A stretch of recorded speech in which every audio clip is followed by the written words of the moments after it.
go. As Madam Chair stated, she has called the meeting to order. This meeting is being recorded for our public records and will be posted on the Arlington County Commission meetings YouTube page. Avoid sharing any personal information that you would not like to have made public. Thank you so much. Excellent. Thanks, Courtney. So welcome, everybody. This is the October 20th meeting of the Arlington County, Virginia Disability Advisory Commission. We shall meet tonight from 7 to 9 p.m. We have a very full, very robust agenda. So is there anyone present for public comment? Okay, I think the answer is no tonight. Okay, our first order of business, Melissa, we just gave you 5 more minutes. So our first order of business is to welcome Melissa McMahon and then her colleague, Marietta Galfort. And she is going to give us an update on the parking and performance parking ordinance and the program. So over to you. Wonderful. Thank you all. I'm going to share my screen and get a confirmation that you can see it full screen. Is it showing up? Great. Yes. Great. Again, Melissa McMahon, Parking and Curb Space Manager. I'm here tonight to give you an update on where we are, what will probably be the final update within our pilot project period, what we've learned in the project and what comes next. And I've been with the Disability Advisory Commission a couple times before. So for some of you, there should be some overview, but in the case that there are people on this call that don't know anything about the project, I do want to cover some early bases. The purpose of this project is to make metered parking more available more often through pricing and information, and also to reduce the negative impacts associated with the search for metered parking, such as double parking, cruising for parking, erratic and dangerous driving behavior, VMT and emissions, and so on. So it's really about making metered parking work better for everybody. This project has been going on for quite some time. We kicked off with our vendor in the fall of 2022. It is a fully grant-funded project, and that was when we secured the grant and then the contract with the vendor to start work. We spent about a year installing hardware, and then we spent about 1.5 years doing incremental quarterly price changes that were based on the data that we got from our occupancy system. So that brings us to where we are today, which is the fall of 25, in the midst of our final data analysis and the proposal of ordinance updates to the board. And we plan to go to the board this winter with a goal of having their action on the ordinance happen no later than February of 26. This slide has a lot of information that I want to go into the weeds with you on our outreach and engagement effort. So there are a lot of top line numbers on here, but because I'm going to share the slides at the end after the meeting, and because I don't want to take up all your time tonight, I'm not going to go into great detail, but I do want to impress upon you that this project had essentially 2 pieces. It had demonstrated preference through the actions of parking behavior, which we are collecting in real time 24/7, 365 through our sensor system. So in some respects, that's people telling us every day, voting with their driving patterns, where they want to park and what they're willing to pay to park. But we also, in parallel, did extensive outreach of different types, online versions, in-person versions, events that drew over 100 people, pop-ups where people were already getting together in the community. So this is a bit of that, and I'm happy to answer questions about our outreach and engagement. All through the project, we've had a website with a great deal of information about the pilot and its purposes. The middle screenshot here is just an image of one of our key mobile tools. This is a mobile app that you can download on your phone. We've done training sessions on this with the 55+ program and other kinds of pushing out of this particular tool because it offers real-time availability and price information to you wherever you are and as you're planning for travel. So we were really experimenting with seeing how people can take up this tool to change their parking behavior. We also made a meter rate map available, which is interactive. So you can see what rates are on the street by any hour of the day and day of the week in order to help plan your travel. We also have 10 digital parking signs available out in the right-of-way now. This is just an excerpt of the map, but a full map of this is available online. And if you're traveling in the corridors, you might see some of these signs. Their goal, and their only goal, is to direct you to the lower cost parking in those neighborhoods. So the purpose being that you might automatically, along with a lot of other people, be trying to park in the more busy spaces, but these are trying to point you to the areas that are less busy, and that's why they're cheaper. So that's what those have been emphasizing in the data they have on them. The bulk of this presentation, I'd like to just show you what our data is showing us, and the key highlights of what the data is telling us over this period of time. Demand in busy areas is steady. We might be seeing some movement, but it's pretty inconclusive at this stage. And that just is telling us that there are a lot of different factors playing into why people park where they park. And they aren't necessarily as price sensitive as we thought, or there's other sources of demand that we can't measure very easily. Seasonal trends are emerging in our data, and price options through the course of a year and a half of price changes, we have created essentially a price map that provides options available wherever you are. So it's not like you get to one part of town and the only thing around is expensive parking. So I'll have a screenshot of one of our maps that's showing walk shed coverage, but basically 83% of all the blocks in our Metro Rail corridors in the project area are accessible within 5 minutes walk of the cheapest parking spaces. So you can get to all the destination areas that we're trying to get to from really cost-effective parking options.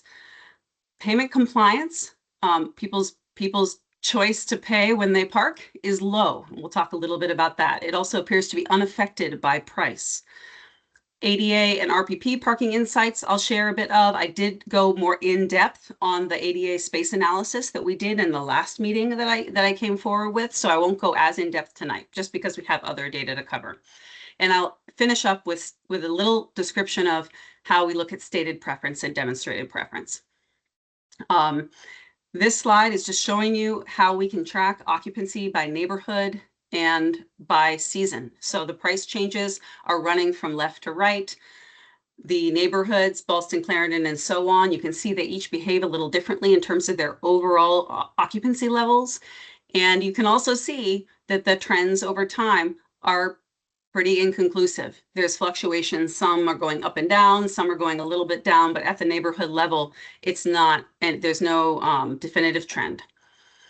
In terms of the session activity, our summer highs and winter lows are starting to emerge. We're starting to be able to see that activity, and we can see things like this. The red circle is around some snow events we had in January and how that pushed down parking activity for a time as snow was being cleared off the streets.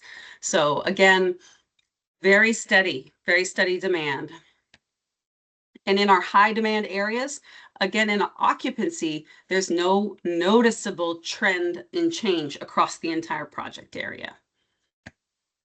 And this is interesting because we do have a variety of prices on the street. So we'll talk a little bit later about how we thought price would influence, but there's some other influences going on here that we need more time essentially to observe them. So this is the map that shows you walk sheds, 2-minute walks and 5-minute walks from the cheapest blocks in town. And by and large, most of our densest and most full what you call activity areas are well accessible by the cheapest parking. This is $2 or less at any time of day, these blocks. There's also a lot of blocks that aren't shown here in the walkshed map, which are $2 or less many hours of the day, but perhaps not during the peak hours. And even in our highest demand areas, such as Clarendon, we have a wide variety of parking prices. Now, Clarendon doesn't have spaces that are $2 an hour at all times of day, but it has spaces that are $2 or under an hour at certain times of day. And so depending on what time you're going, you're going to find a place to park within a 5-minute walk of all the destinations in Clarendon.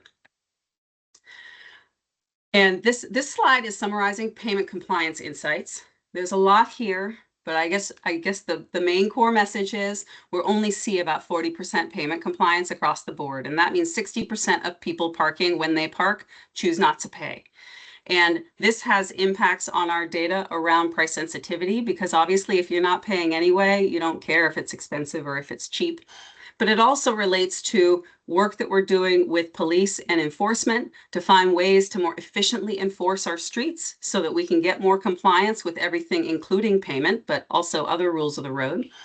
And it speaks to how well people are respecting the rules of the spaces. Because if you need a space and you need a space close to where you're going, we need to be able to manage access to those spaces and provide more space opportunity when it's needed. The bottom left chart is showing that payment compliance is not related to the price we're charging. So on the far left-hand side, pardon me, is the lowest rates we charge on the street. They go down to as low as 75 cents an hour.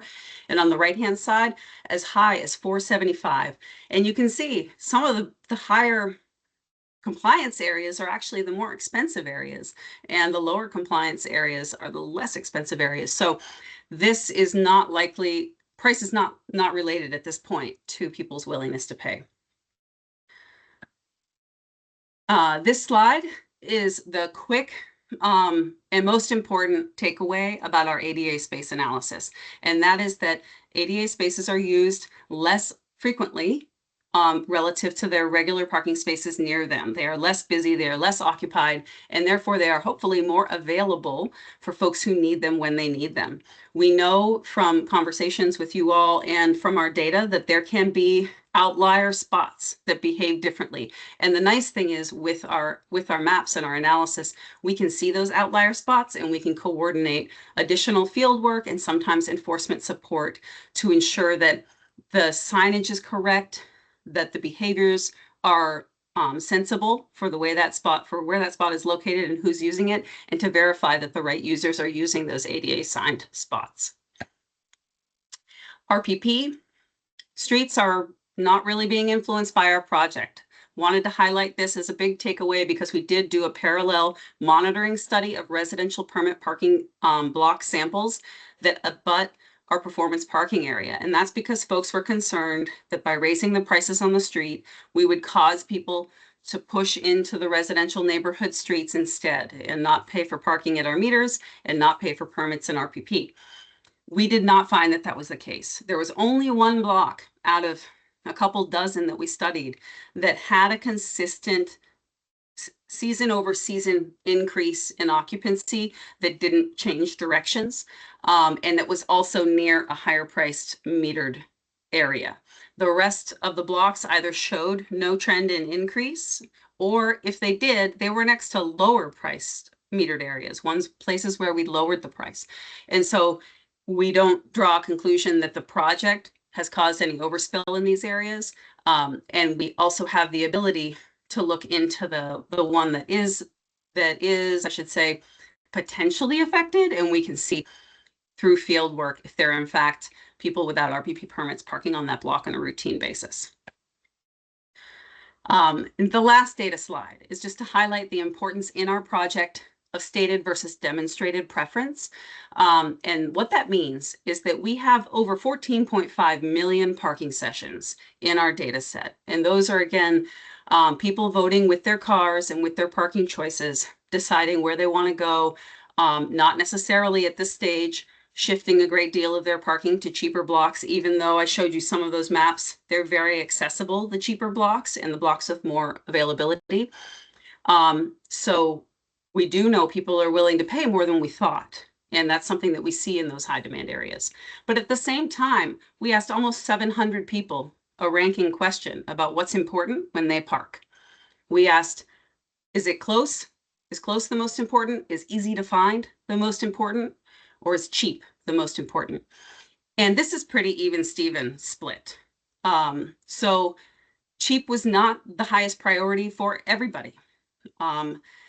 Close was not the highest priority for everybody, and easy was not the highest priority for everybody. And in fact, because it's so evenly split, our interpretation is really that situationally, everyone needs one of these things. So sometimes you need to be close because you're in a hurry, because you're traveling with someone who has a low distance that they can walk from the car to the destination.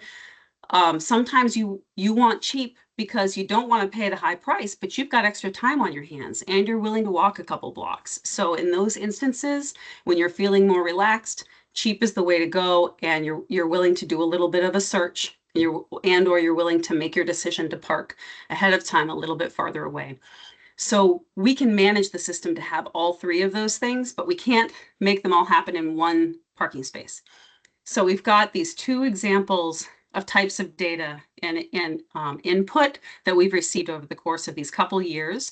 And both of them basically push us to say, we want to go back to the board with a request to keep doing this.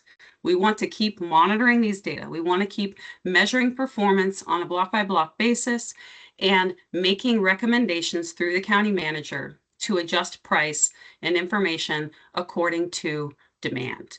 And what this lets us do, if we are able to continue doing it, is it lets us lower prices in high price areas if we can start seeing demand decrease and that demand balance out.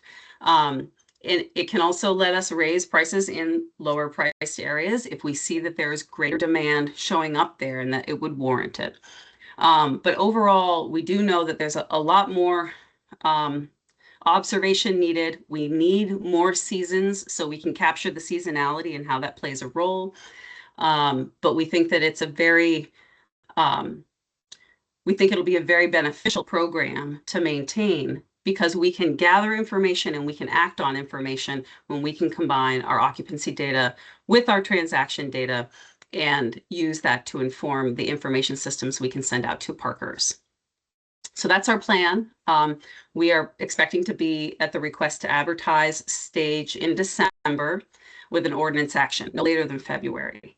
And with that, I'm happy to answer any questions. And wow. Yeah. Thank you, Melissa. That was rapid. We appreciate it.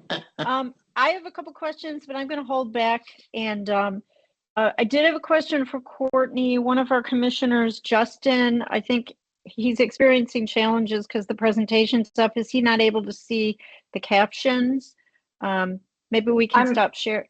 Yeah. I'm emailing him right now about the feature. I'm on it. Okay, thank you. So let's open it up to questions. I have a couple, but I'm going to wait. All right, I see Marilyn. Yeah, first, before I forget, Courtney, Elizabeth is trying to get online. So if you haven't seen her, if you could let her get her online. She's on. Trying to get. Oh, She's you finally on. she got in. Okay, because she's Yeah. been texting me. Okay, It great. says that I'm supposed to be able to be seen, but I don't see myself. But I see you now. We see you. We see Thank you. Yep, we see you now. Okay, I have a real quick question, and thank you for Melissa.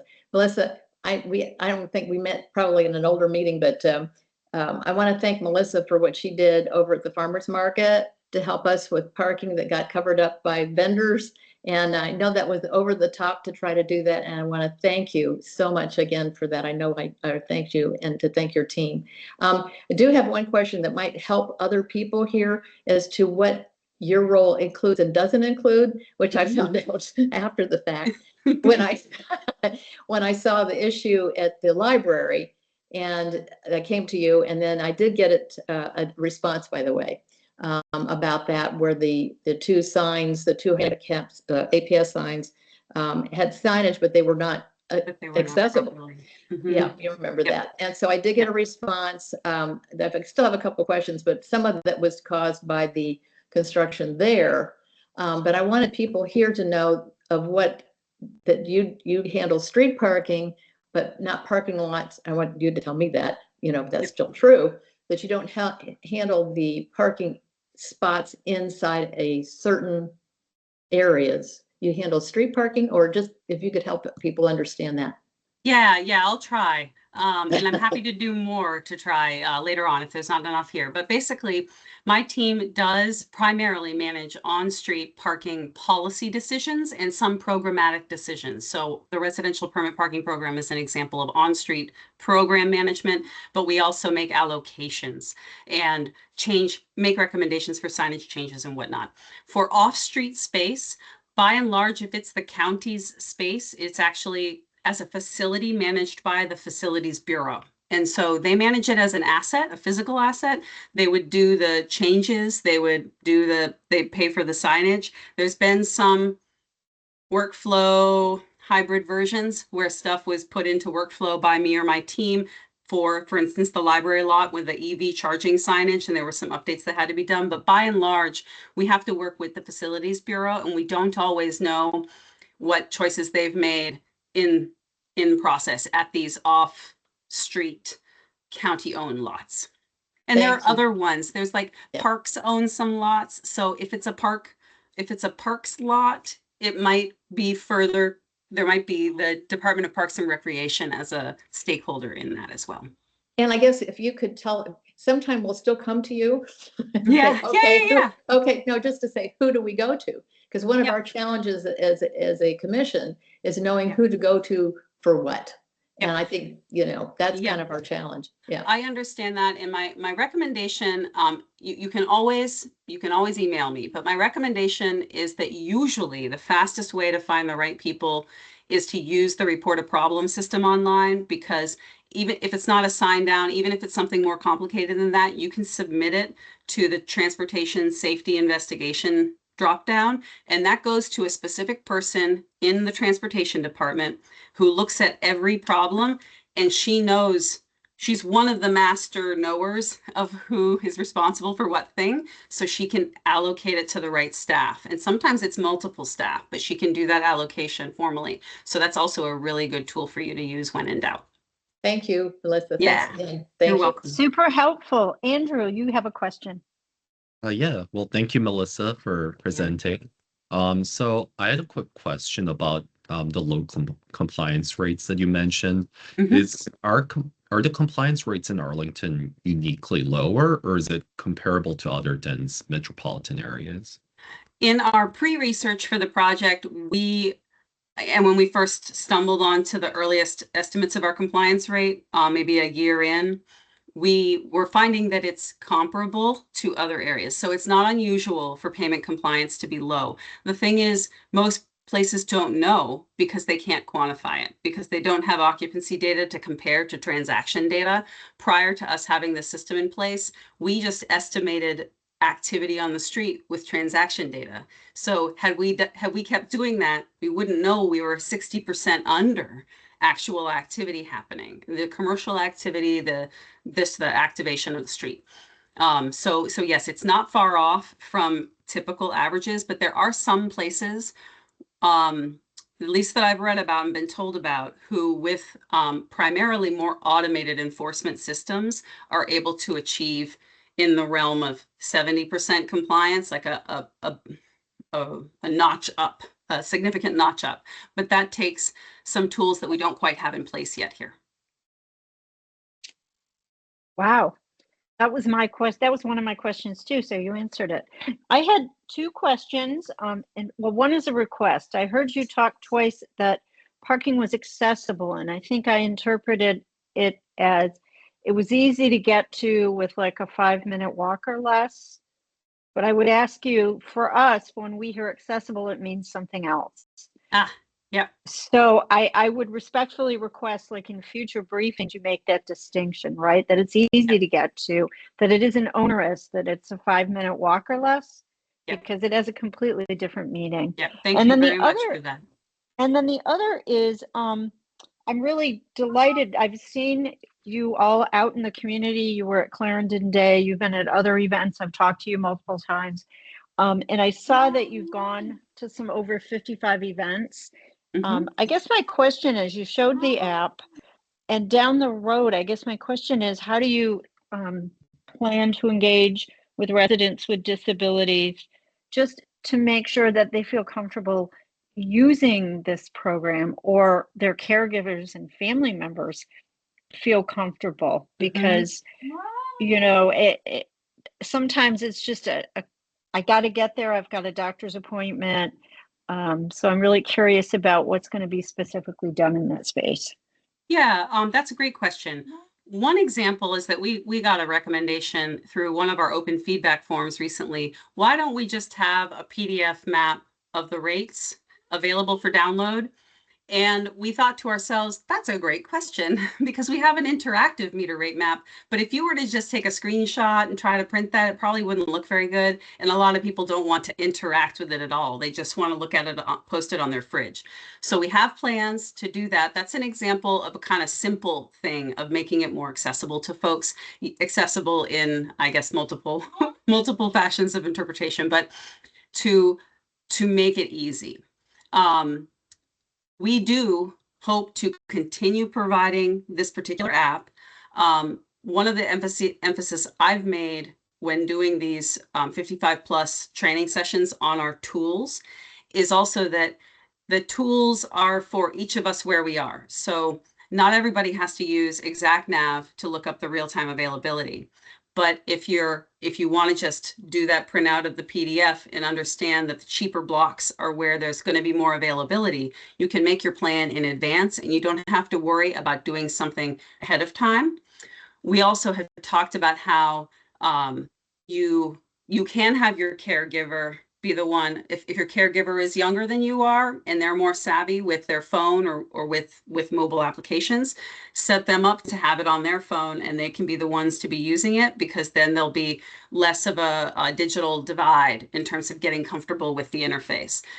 We also plan to continue to push out information, video. We have some videos online, more video and training tools to help people be aware. And we worked with the vendor themselves to improve their interface to make the information more user-friendly, to improve that user interface aspect of it so that it's more applicable for a wider audience of folks. Excellent, thank you. Any other questions? Well, we thank you so much for coming. We look forward to, we're going to be watching for the the announcement, and we look forward to having you back again. So thank you so much. Thanks. And you're welcome Have a great to night. stay. It's up to you. Thank you. Have a great night, everybody. Thank you. Welcome, Brian. I am so sorry about the mix-up. We are happy that you are here with us. Our next agenda item is to welcome Clinton Edwards and Rocco Visconti, who are going to talk to us with a transportation update, and we've given you about 15 minutes. So over to you.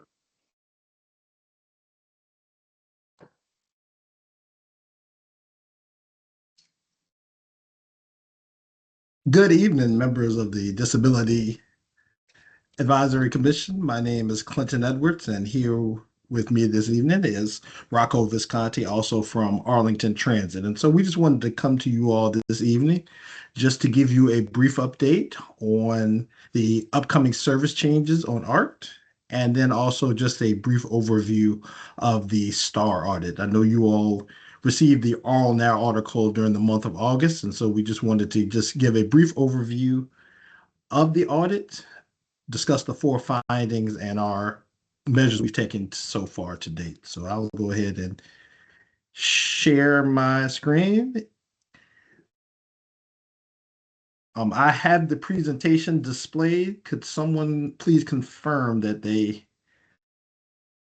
have access to the presentation? You've got a window dropped in front of it, Courtney. All right, let me move there you this go. here. Let's see if I can. All right, I've covered Courtney's and Rocco's faces, so I'll move along with that. So just here, ART service changes, STAR audit overview, and I'll go on to the next slide. So just briefly going over the agenda that I talked about, the service change that just went into effect on Sunday, October the 5th, and our upcoming January service change on ART fixed route, STAR audit overview, and then questions and answers. To give you a brief recap of the October 2025 service change, we made 2 minor adjustments to the Arlington Transit ART system, one on the ART 45. Many of you all are aware with the implementation of WMATA's, the Washington Metropolitan Area Transit Authority's Better Bus Network redesign that went into effect on June 29th. They made the first overhaul of their entire transit system since the inception of MetroBus.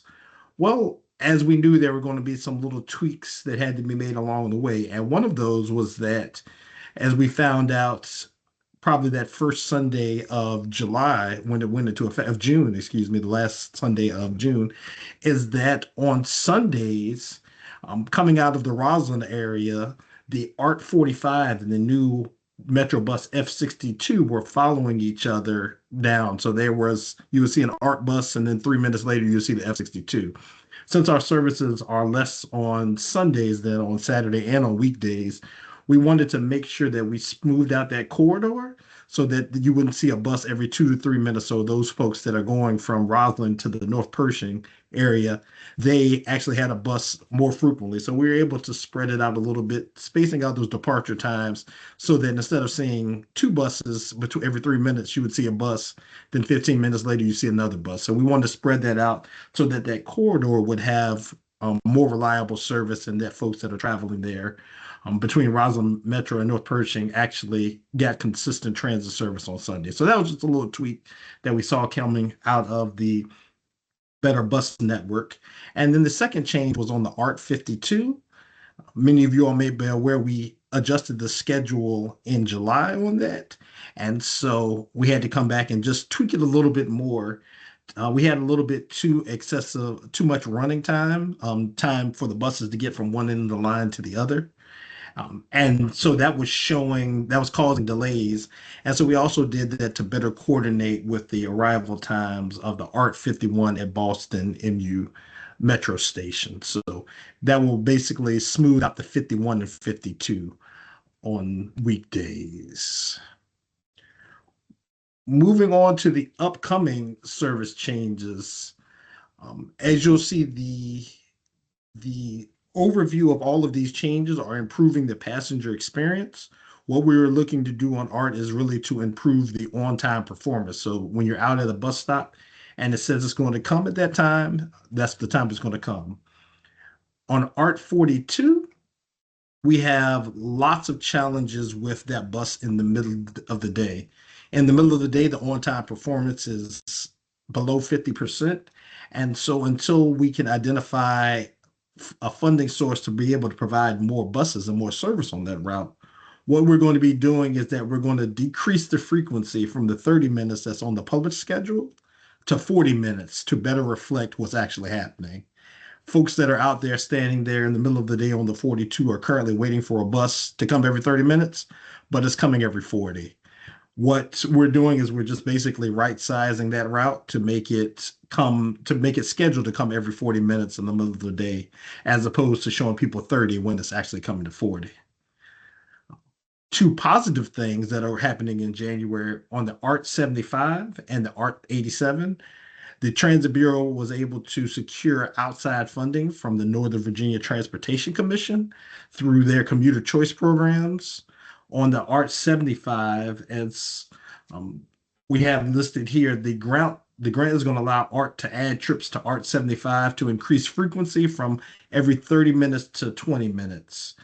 And that's going to be in the northbound direction. That's going to be from the direction from Shirlington Station up to Kenmore Middle, Wakefield High School, and Washington Liberty High School, improving those north-south connections. With this funding program, it allows transit agencies and authorities to be able to provide funding that positively benefits the toll payers in the direction of travel. So the ART 75, as we applied for it, travels in the direction of 66, where it's tolled inside the Beltway, which would be going into the district in the mornings, and then going out west in the evenings, going out 66 west. And then on the ART 87, this was also funded by NVTC through their 395 commuter choice program. And I have another graphic on this on the next slide. This route currently, Monday through Friday, it has three variations, the 87A, X, and P. What we'll be doing is we're consolidating those into just the 87, which folks that use that route on Saturday and Sunday, that is their current experience. It's going to continue with 10-minute frequencies at the peak periods, 5:30 to 9:30 and 3 to 7. And then we're going to be able to add additional resources to the route, improve its on-time performance, and provide greater frequency. I'll go to the next slide. Here on this slide, on the right-hand side of the slide, there's a graphic that currently shows the different configurations of the 87. In the bottom left-hand corner, we have just a key that shows a green line which represents the existing ART 87, which is run Sunday through Saturday. Then the 87A is a red line, and 87P is a blue line, and then the 87X is the route that runs a express route from the Pentagon to Shirlington Transit Center. What we're going to do is to consolidate all of those into just the one 87X, and it will be the same variation Sunday through Saturday, and users and riders won't have to try to figure out if they're catching an 87A, 87P, 87X. So we will make that adjustment and then continue with the 10-minute service using those funds we received through that competitive grant program. Those are the updates on the ART 87. Chair Audit, I don't know if you would like for me to move on to the STAR audit or take questions now on the ART. If you could please go on to the STAR audit. I know we have a lot of interest there. Absolutely. Just going over the STAR audit overview. The audit report overview, the audit completed on June 26th. The Transit Bureau, along with Department of Environmental Services leadership, went before the audit committee made up of members of the community, 2 board members, and the county manager's office. The objective of the audit, the first bullet of the slide here, was really looking to assess the Transit Bureau's effectiveness in managing the STAR program efficiently. Of course, you all are aware that STAR is the specialized transportation for Arlington residents. And then also looking at overseeing the operational performance of the service providers. The scope of the audit covered November 2024 through February 2025. And they tested in 5 areas, looking at the billing and the operations, the adequacy of the system applications, oversight of the 2 contractors that provide the service, and the operational effectiveness over safety and driver training. The audit report overview, what it concluded was just that the program succeeded with delivering STAR transportation services. However, there were some deficiencies that were audited. There were deficiencies that were discovered by the county manager's audit office, and they identified those deficiencies in operations, oversight, and data quality. Also noted that the data provided by We Drive You, who is the operations contractor, needed improvement, and the Office of the County Auditor supports that some requirements and recommendations require contract modifications, which I'll get into. What we had to do as part of the process is when we received the findings, from a Transit Bureau standpoint, we had to come up with management responses. And we noted that implementing some of the recommendations require contract modifications, which of course would impact the cost and the timelines. And the corrective actions are underway. We'll go over those just briefly as I go through the findings, and that there is an audit follow-up scheduled for Q1 of FY 2027. Here were the 4 findings that were provided by the auditor, and the first being performance metrics did not cover accurate oversight of the STAR program. The bill amounts for paratransit services were not consistent with the contract terms. This number 2, we found that there was an overbilling over the past 5 years because of the way that We Drive You had been billing the county. And so we've been able to close out that finding. We were able to come up with a amount for that finding, and we've been able to come to terms with We Drive You, and that amount has been recovered by the county. The daily trip manifests were not being properly checked after the shifts. We have implemented some changes there to make sure that the cash and the coupons that are being provided for the rides that are provided by STAR passengers are being accurately tracked, and we'll touch a little bit more on that on the Q&A. And then operational inefficiencies due to underutilized and misconfigured scheduling tools. I know I have a few minutes left, but I just want to describe that before the implementation of the new software Spare, which both the call center and the operations contractor are both on, there would the experience for if I needed to change my ride would be that I would contact the call center. The call center would subsequently call the We Drive You dispatcher. The We Drive You dispatcher would then called the bus operator. The bus operator would say, I do have time, I don't have time, I can add that person in. The bus operator would then call the dispatcher back.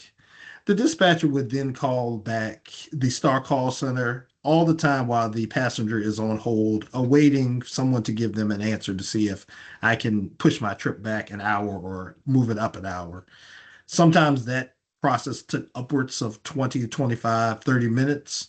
Now with the Spare app, we've been able to automate all of that. The call center is talking directly with the We Drive You personnel. All of that can be automated. There was a finding of that about the way we could use the existing systems, but we decided to go to an entirely different system to be able to eliminate those operational inefficiencies. That's the last slide. Here's just our contact information, and I would open the floor up for any questions. Okay, commissioners, do you have questions?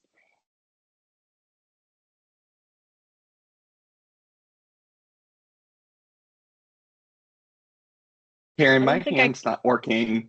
Go ahead. I thought you would have Yeah. a question. Please, Bryant, go ahead. Sorry, my raise hand feature's not working. But I did want to confirm my understanding. So there are two contractors for the STAR system, one that operates the customer service and booking portion of STAR, and then the actual service provider that provides the transportation. Am I understanding that correctly? Yes, the Star Call Center is run by one contractor, and the operations is run by a different contractor. Okay. Is there any background into why the county made that decision? Or is that just the nature of the game for this type of service provider in the industry? I can give you from in my time with the county, and because of the age of the contracts, it has been a long-standing procedure that has happened. The We Drive You contract we just re-signed in December of 2024. However, that contract had been in place for 10 years subsequent to that, or probably 10 years and 4 months. So that contract was originally signed in 2014, and then the existing call center contract has been in place. Year 5 is tomorrow. Excuse me, not tomorrow. Next year. So those contracts have just been separated for many years. I can say at least since the 2010s. We've discussed possibly trying to align those, but their contracts are just out of sync currently. Okay. Well, for the option year for the so I would getting a little technical in the contract language. So for the trans dev service provider, are we in an option year with them, or did we sign another? Did the county just sign another long-term contract? With the call center, our contract expires with them. Year 5 ends on September 12th of next year, and we have 5 one-year options after that. Okay, sounds good. Yeah, all I can say it's like, if this is a budget issue to make that transition efficiency, I'm sure many on this commission would be happy to support, whatever we need to do in our budget letter. But would definitely, it seems like y'all are in, staff is in agreement that this is a efficiency that we would both like to see within one environment. Yes, and getting them to utilize, both entities to utilize the same tools and to be able to manage the system has really gone a long way, because now on our end, Rocco and I's end, we can, on the course of this call, we could pull up the Spare app and we can see the trips that are happening on top of the call center personnel, even though they've closed at 7, and then the We Drive You personnel. So it makes it simpler on all of us to be able to see the the service as it's being delivered. Amazing. Glad to hear. And that's my only question for right now. Thanks, Brian. I did, Laura Kim, you have a question. Go ahead. Hi, thank you.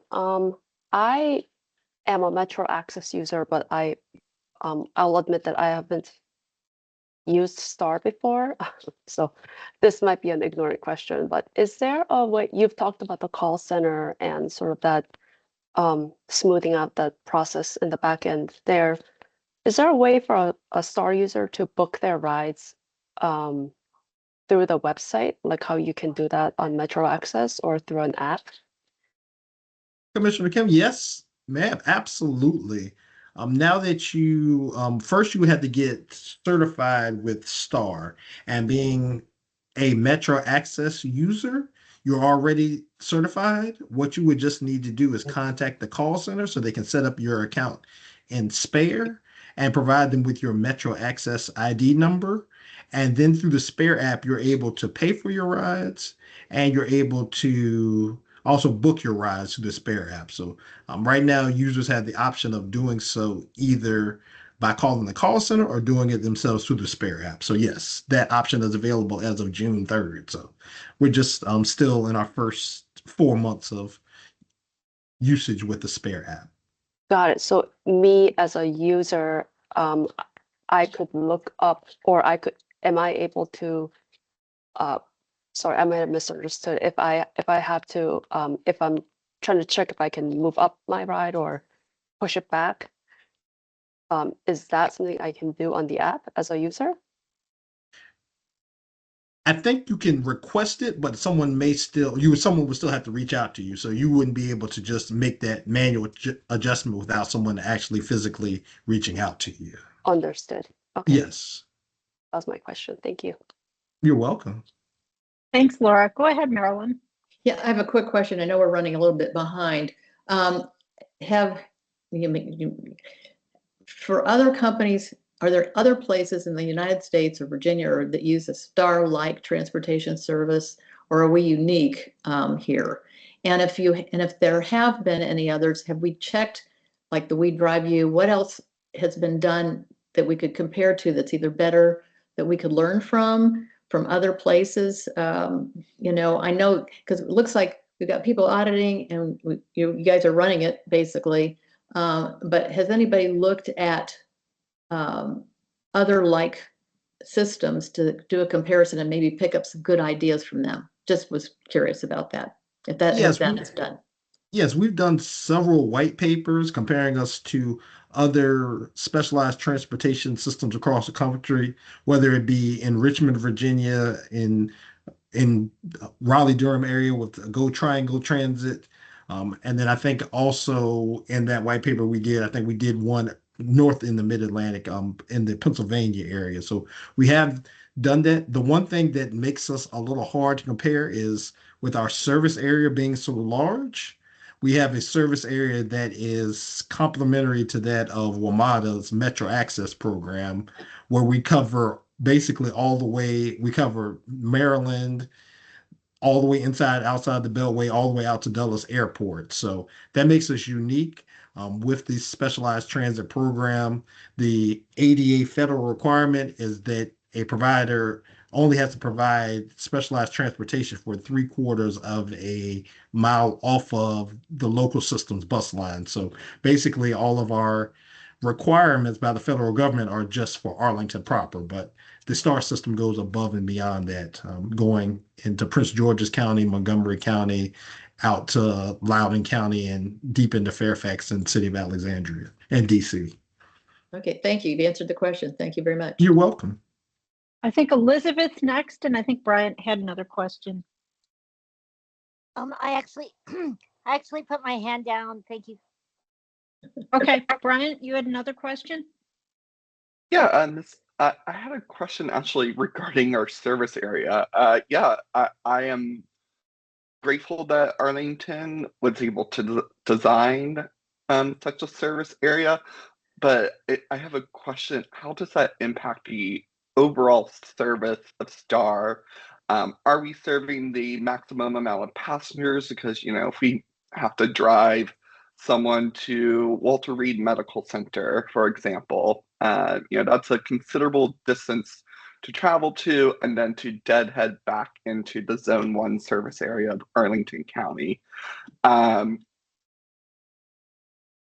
It's a more direct service opportunity. It takes less transfer points, but I think we can all recognize we're heading into some tough budget years, and I was just wanting to get more insight into, y'all as staff, is that something we are planning on keeping, or are we looking at options to potentially sunset that so we can maximize our service here directly in the county and, use synergies with, the WMATA Metro Access program?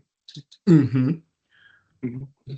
What I'll say about that, Commissioner Atkins, is that Mhm.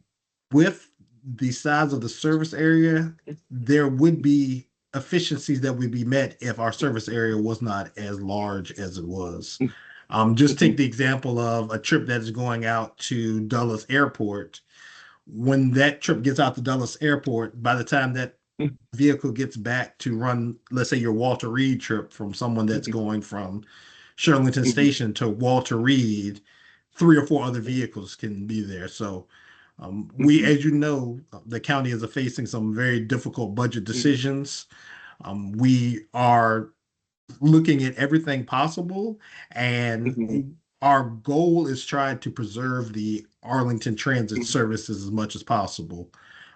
We would not like to actively make any service changes, but of course, all departments countywide are being asked to look at their budgets and try to make adjustments. So we've made some very difficult choices on the Star and the Art program. In the time that I've been here, we've raised the fare from $4 to $4.50, and I think $5.50 to $6.20 on Zone 2. And we've also on the art side had to eliminate 3 routes. And just this past July, we had to reduce the service on the Art 43 from 10 minutes to 20 minutes. Something that is very unfavorable for all of us. We don't like to do that, but we're going into another tough budget year. So we are going to do our best to try to preserve as much of the services as we can, where we can. Yeah, no, totally understand. Thank you, Mr. Edwards, for that insight. Chair Adon, I think I know we're having a discussion on our work plan for the rest of this fiscal year and for next, but I think it might be worthy for the commission to continue to work with the transit staff to determine whether if Zone 3 is something we should still keep, or if there's work we can do to provide more education to riders on ways to use the Metro Access system, just provide more efficiencies within the county and local service providers for the impacted community, but also budget efficiencies to create a more secure and sustainable program long term. Thanks, Commissioner Bryant. Yeah. That's a really salient point. Mr. Edwards, we are so happy that you came, and we always learn something. And before you leave, my question is, when should we expect to hear back from you with a report of these corrective actions? Yes. So we are, I would say at the turn of the year, what we're doing is that on each of the findings, we've given ourselves either 120 days or 160 days to present these contract modifications or make these changes or do our comprehensive operational analysis of the fare collection program. And so we will hit day 160 on December the 3rd. And so when we hit the turn of the year, we would have a good game plan of which ones we have closed. We are, of course, further along on some than others, but the turn of the year would be a good time to hear back, for us to come back to you all to get an update on where we are with the findings. Okay, excellent. We will keep that in mind as we plan our subsequent meetings. So again, thank you to you and your colleague, and we look forward to hearing from you again. You're very Thanks. welcome. You all have a great evening. Enjoy the rest of your You meeting. too. Thank you. Thank you. Okay, our next order of business are our minutes. And I did have a couple of corrections on the minutes. I noticed that my name was misspelled. I think it's just an autocorrect. So Courtney, I think there were two instances, AUDIIT on page 2.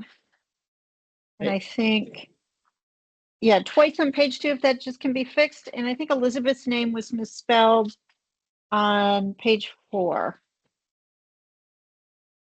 I didn't know if there were any other comments, additions, changes to the minutes. Okay. Could we have a motion to bring forward the minutes for approval? I move to bring forward the minutes. And a second? I'll second. All in favor? Aye. Excellent. Okay. Courtney, it's over to you for any items that you have to report to us. Yes. Thank you, Madam Chair. I do have a follow-up from last month's meeting. The request was regarding the boathouse accessibility, or I'm sorry, the boathouse project. I did reach out to the gentleman, Michael Cullen, who is in charge of that. He provided me a brief update, but he will be gathering some information to provide. He actually shared that the information that's posted on the site is not the most recent ground site review or survey that was taken, and that they really had to start from ground zero, I should say. But they are, once they get up and going, they do plan on doing a community engagement piece mid next year. So I did let him know that the commission is requesting for them to come and present. So he's going to provide me an updated kind of where the timeline is, but definitely will be coming to DAC to share where they're at. They're at the beginning in terms of, I think they're still looking for a developer at this time, but I definitely will let him know. And I'm just waiting for some updates from him to provide to you guys. Excellent. So that's excellent. I appreciate that. I do not see Justin on. He was trying to attend the meeting. Right. Oh, Sorry, Courtney. Brian. Could you provide that summary in the minutes for us, just so we have that on record? Oh, I will. Thank you. Yes. Yeah. Yeah. Excellent. Thanks. Regarding Commissioner Justin, I think he was having some issues with his phone and accessing the meeting. However, I believe that he did want to update on the boathouse as well, and he had some follow-up questions. So I'll be sure to follow up with them to just provide a timeline of where they're at in terms of the project. Okay, excellent. Anything else? I will be preparing the regional grants applications and start passing those out so that you guys can review, so that when you come together, you can score and discuss your recommendations. We did have, I think it was like an additional 3 organizations apply, which is something new. Usually we have the same organization supply, so it's a bit more. But nonetheless, I'll get those to you. I'm just getting them all ready, the packets ready, and the scoring sheets. Okay, and since Laura and Andrew, this will be their first time going through that, when that's sent out, if there's some good instructions on that. I know it's a little bit overwhelming the first time that you do it. There are a lot of documents and attachments, and I also want to make sure everything's readable, that PDFs and all can be read. So thanks. All right, Brian, did you have another question? Yes, I am currently going through the Community Development Advisory Committee. We're doing our grant review process. And I did want to mention that staff in the Division of Housing and Community Development and Planning are looking at providing a more consolidated and synchronized approach to grant distributions within the county. Courtney, I'm not sure if they have looped you in on that, but wanted to provide you that. And so once Courtney provides me the list, I will go through and identify any crossover. So that's something we can keep in mind when reviewing our grant applications, because we are seeing applicants applying more than once for different programs, of course, but it's just something we're keeping in mind in terms of like equity in the funds that we disperse. But that's all. Wanted to provide that brief insight. Excellent. Elizabeth? Yes, hi. I just wanted to take a second to let Courtney know that I had mentioned this earlier, but it does turn out that a wonderful friend had applied. So I was wondering, would I still be able to review some and just avoid reading that one and rating that one, or I should just recuse myself from the whole thing? I mean, I'm willing to do either if there's a lot of work to be done. Okay. I would leave that to you. I know in the past, especially with I know Alexis and Doris at one point when we did the last cycle, Doris decided to recluse herself from the review because Independence had submitted and at that time she was working there as well. So I mean, I would leave that to you. I think that you know, I'll leave it to the chair. This is something that is, you know, DAC has created. So if the chair is okay, then that's fine. But if, you know, if there's any concerns or Yeah. I'll leave it to. I figured I would rate the ones that Okay. although I didn't know, and then just not do an overall rating at the end. Okay. Yeah. I don't know if you're like that, Karen. I mean, I feel like it's a really big responsibility of us each year.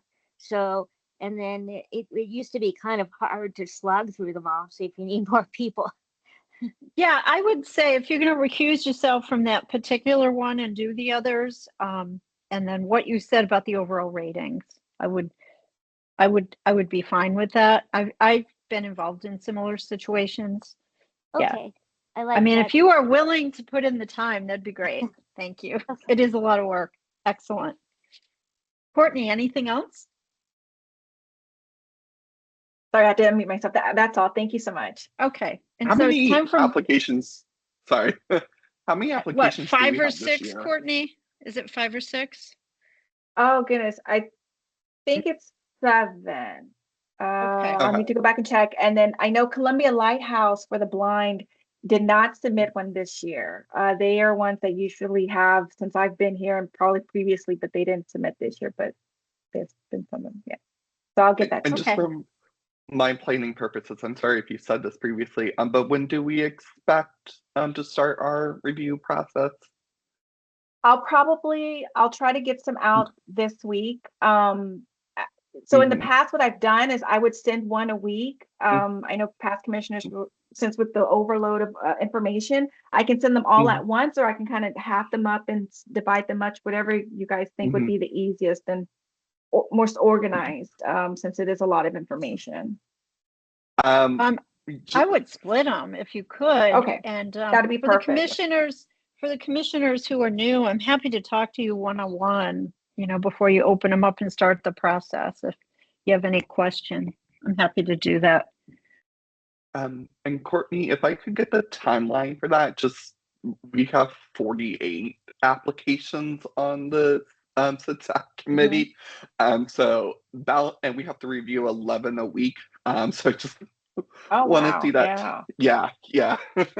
We'll be done by the end of October, but I just wanted to see that timeline so I can provide any adjustments I'll need to make on my side. Okay. Yeah. I can send if you guys are okay with 3 on Wednesday, because I'll be out tomorrow. Okay. So Yeah, I'll send the that's first good. 3 on Wednesday. Okay, thank you. Excellent. Anything else, Courtney? Oh, that's all. Thank you. All right, we have a lot of business. So I have a few items and I'm going to try to go fast because my list is long. First, a huge thank you to Elizabeth, who chaired the September meeting. I really appreciate it. I appreciate your vote of confidence. So I'm really humbled and pleased and excited to be your chair. So thank you. And let's formally welcome Laura and both Andrew. It's so exciting to have, you know, 2 new commissioners. We are still looking for other commissioners. So please, you know, if there's anybody that you know out in the community who you think would be a good candidate, by all means, encourage them. I attended a Parks and Recreation listening session. It was in October. It was an in-person event to gauge community interest around rec spaces and outdoor spaces, because the county plan has not been updated since 2018. To my horror, accessibility was not referenced in some of the state, you know, on the walk around, what's important to you. I had some really good conversations with staff. I encourage you, if you as a citizen and a commissioner have an opportunity to comment on the future of outdoor spaces and recreation spaces in Arlington, you let your voice be heard. I shared some resources with county staff that are offered by the ADA centers on accessible playgrounds and accessible recreation facilities and sports facilities, and offered to go in and share them in person. So you might see that. And Elizabeth and I are still involved in this event that we believe will take place in the spring around pedestrian safety and accessibility. And Elizabeth, it looks like there might be a meeting later this week. I put you on the email. That hasn't been decided yet. Laura and I will attend the board's proclamation reading for National Disability Employment Awareness Month tomorrow. So thank you, Laura. I'm really excited about that. And the comprehensive plan update group is going to meet in November. I think, Marilyn, you did attend that first meeting. So Marilyn and I are both on as representatives. I know I'm going to do my best to attend that meeting, and we'll just keep you updated. I did submit legislative priorities to the county staff in early October, and it was based on your inputs. And I got some extra inputs from Elizabeth and Maryland and Brian, so thank you for that. I believe that the Disability and Accessibility Advocacy Day in Richmond, I think it's taking place January 25th. I know that's far advance notice, but I do plan to go to Richmond that day. I think ECNV has a bus, and I think it's a great opportunity to go down and lobby for our priorities. JD Spain is going to be at our meeting in November. So between now and when our agenda comes out, if you have items that you think are important to raise with him at our meeting, and it is a hybrid meeting, he plans on attending in person. I'm going to be there in person. Oh, and finally, a huge thanks to Marilyn, who has just been fearless and unceasing in this construction code update effort, and her partner, Elizabeth, who have put together this amazing presentation that you're going to see part of in just a few minutes, and it is definitely related to our legislative agenda. Wow. Actually, you can't call me a partner, because that makes it sound like I was, you know, half or something. That she has put in hours, and I was just one of the people that she consulted. So, but I want that. I mean, the amount of time you took to interview everyone, take their information, then identify people with different modalities, and then meet everyone to film us, and then write the entire PowerPoint. It's just really wonderful, and I just wanted to make sure that people know when we say you did a lot of work there, that you did a lot of work in different areas. Thank you, Elizabeth. Elizabeth did add a lot.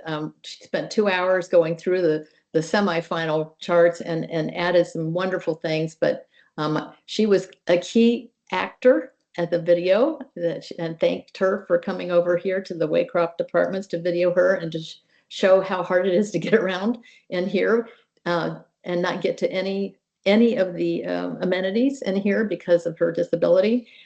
We had people with you'll see it. You want to pull up the chart, Courtney? We'll just kind of give them a little overview.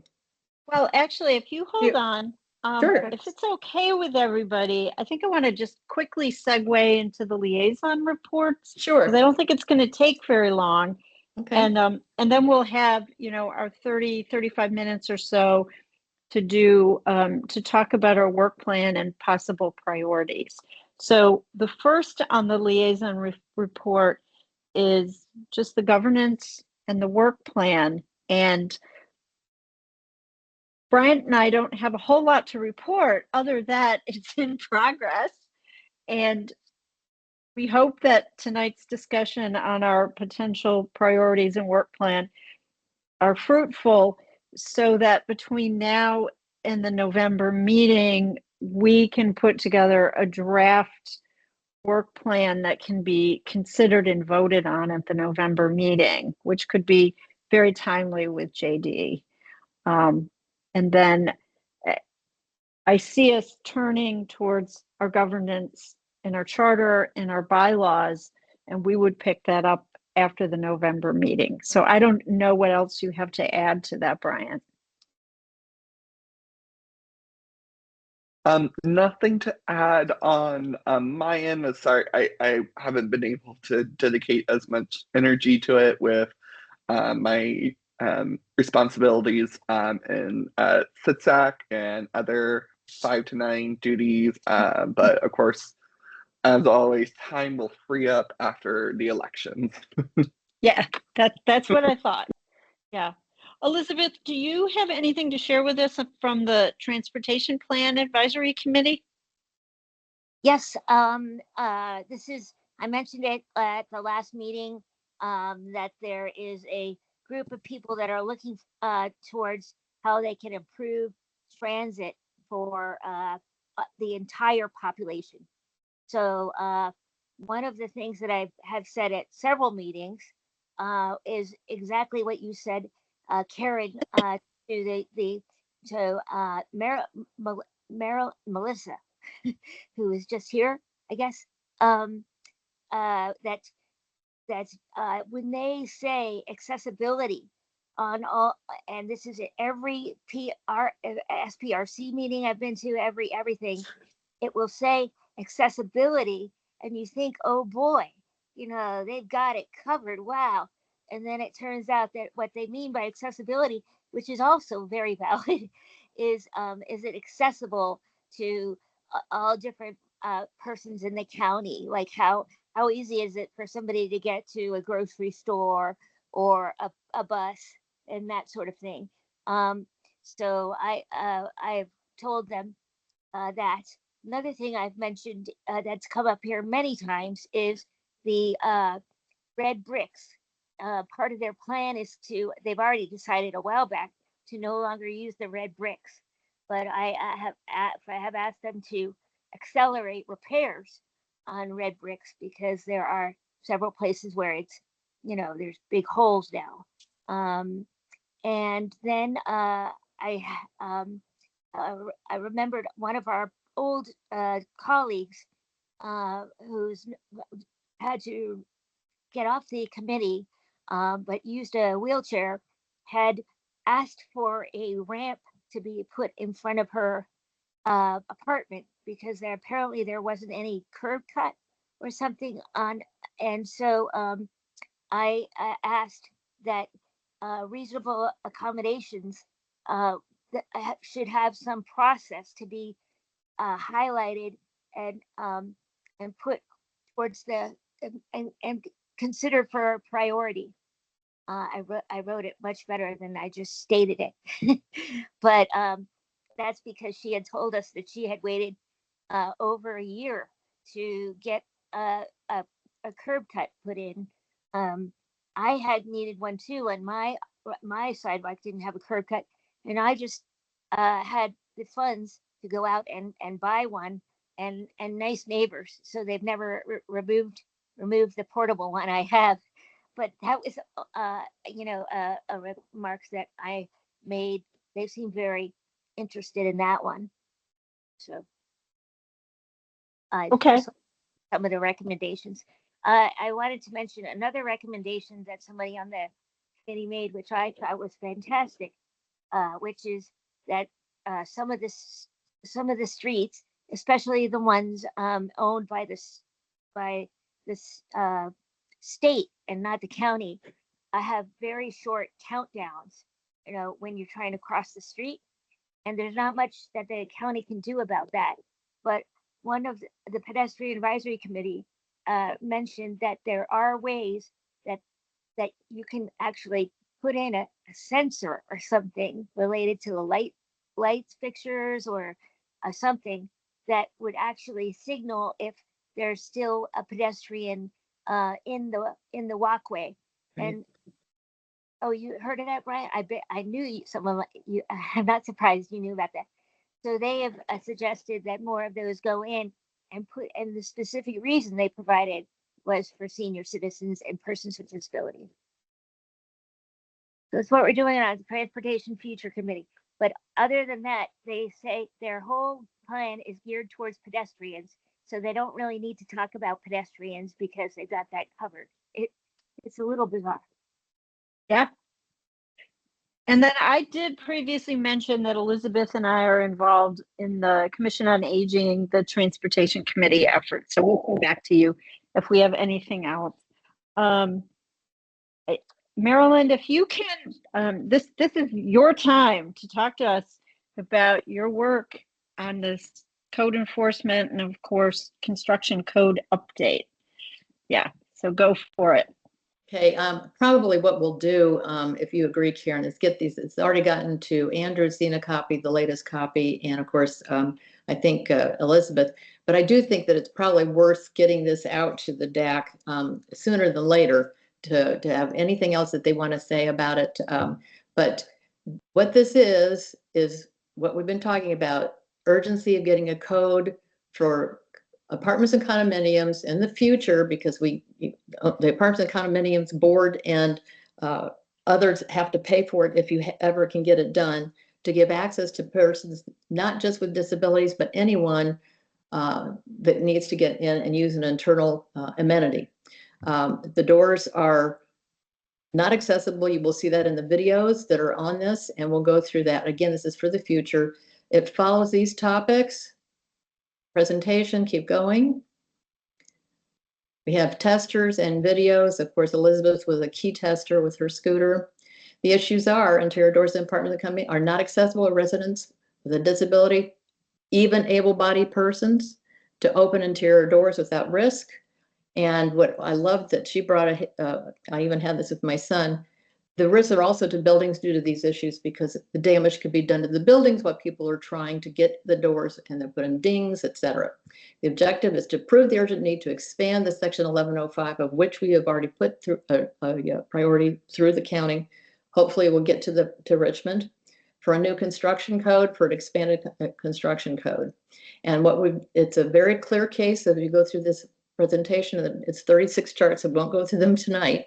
For both the federal or Virginia laws or codes do not exist that require for any new buildings accessibility and related requirements. And this presentation will make it very clear that that is needed, and it's needed immediately. We started this process back this year with a letter to J.D. Spain that he forwarded to Sharir Amiri, who came later, as you see here, on August to talk about this and our concerns and next steps. And then the priority of this issue was submitted to the Arlington County Board. Priority number 3 is urgent, to go towards the legislature. The risks are here, and I think that, again, Elizabeth gave some additional risks here, especially about persons and scooters and others that can't open the doors, trying to do chips and scuffs. But the most important thing is people using a walker or cane, they have to take their hand off the cane or the walker to open a door. A fob is required. The fobs in this building are too far away from the door. By the time you get to, you'll see that in the video, and we're going to only show you a couple of videos. By the time you get to the door, to put the fob to open the door, you get back to the door's already closed. You can't even get, and then it's too heavy to open. So there's a lot of difference, and including you will see people pushing a child's cart, not only just carts, you'll see people pulling carts, but you'll see a person pushing a stroller. They're having to use feet, legs, or body and a potential risk trying to open the door and maneuver their body into the door. People are paying for the amenities they cannot use or they're at risk using them. People with disabilities, you could see there was only one place that Elizabeth was able to go in, and that was one where there was no door at all. It was just open, but everything else she could not use. Okay, let's go forward. I would like to show number 23. We've got the objective here. I think we'll just go, okay, this is Waycroft Apartments. Let's go to the beginning of that. Just the Waycroft. Oh, you can go to 23. But you'll see that we've done different people. Now I put the age and what the people were doing. And go back to, go to 23. Okay, I'm gonna click, can you click on the video? Before I just gave up, but probably. This is the fitness room in this building. I think it stopped. Maybe it's because it's coming over the line. When you get it yourselves, you'll be able to click on this and then you'll be able to see. Now she's trying to put the fob in, reach to the fob or put the fob onto the reader. Watch what she has to do. Put the fob here. I hope they're not filming this because this is just me in particular.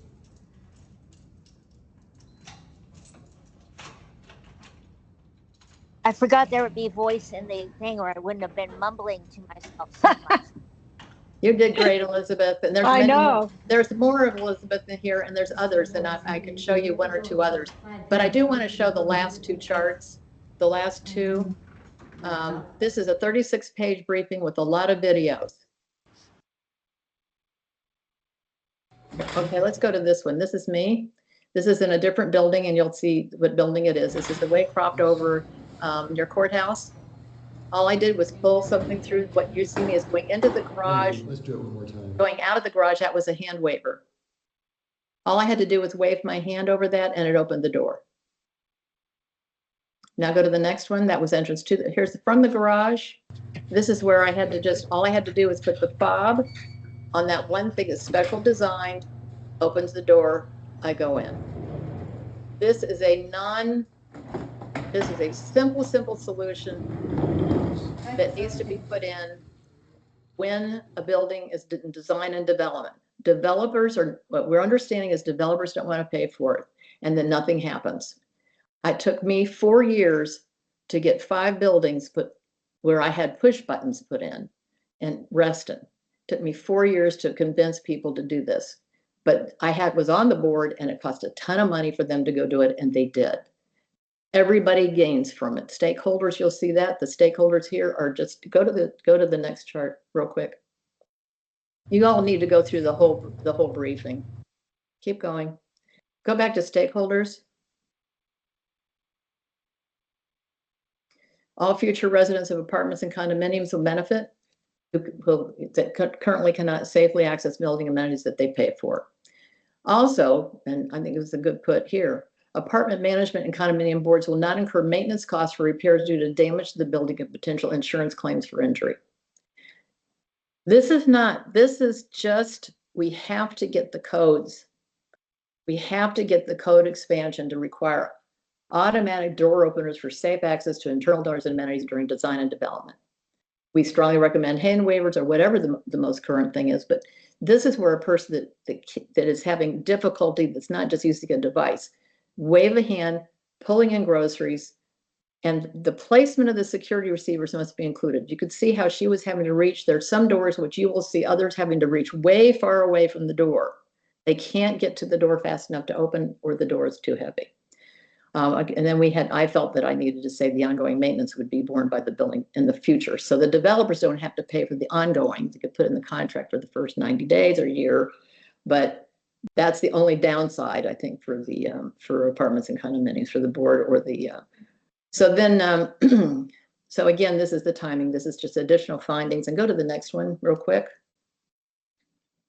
These are the volunteers. Go to the next one. These are amenities that we could not test. Now, I didn't take her to all of these, and I don't know if you've seen these charts yet that I put in today. The workroom, we tried to get you in there, but the door had been left open, but there's not enough room for her to use any of those conference room doors there. They're all glass and you have to pull them open. The double doors you have to pull open. Residential storage, she would not be able to use, or someone that had a disability.